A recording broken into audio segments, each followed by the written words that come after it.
એએમસીના બજેટને વિપક્ષે વખોડ્યું છે। વિપક્ષ નેતા શહેજાદ ખાન પઠાણે આક્ષેપ કર્યો કે છેલ્લા 20 વર્ષમાં કુલ રૂપિયા 1,30,836 કરોડનું બજેટ મંજૂર થયા છતાં પણ શહેરના નાગરિકો મૂળભૂત સુવિધાઓથી વંચિત છે। રસ્તાઓ બનાવવા માટે આશરે રૂપિયા 1,000 કરોડનો ખર્ચ થવા છતાં ગુણવત્તાસભર રસ્તાઓ બનતા નથી તેવી ટીકા કરવામાં આવી। પોશ વિસ્તારોમાં પણ પાણી ભરાવાની સમસ્યા યથાવત હોવાનું કહેવામાં આવ્યું।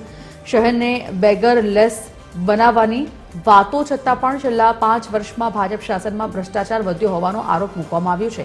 ભારતીય રાષ્ટ્રીય કોંગ્રેસે સુધારા બજેટમાં રૂપિયા 922 કરોડની માંગ કરી, જેમાં રૂપિયા 100 કરોડ શુદ્ધ પાણી માટે અને રૂપિયા 100 કરોડ સ્ટ્રોમ વોટર ડ્રેનેજ માટે માંગ કરાઈ। સાબરમતી રિવરફ્રન્ટ પર આધુનિક મિરેકલ ગાર્ડન વિકસાવવા માટે રૂપિયા 50 કરોડની ફાળવણી કરવાની માંગ પણ સામેલ છે। 2 દિવસમાં બજેટ સત્ર માટે વિપક્ષે વિગતવાર રજૂઆત કરશે।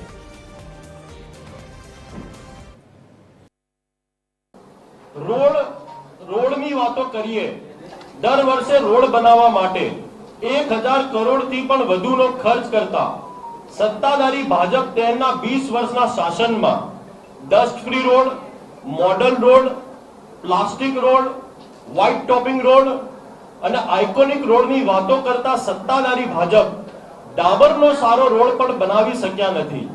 તે અમદાવાદ શહેરની જનતાને જાણ છે અને નામદાર હાઈકોર્ટ પણ ઠપકાર આપી ચૂકી છે।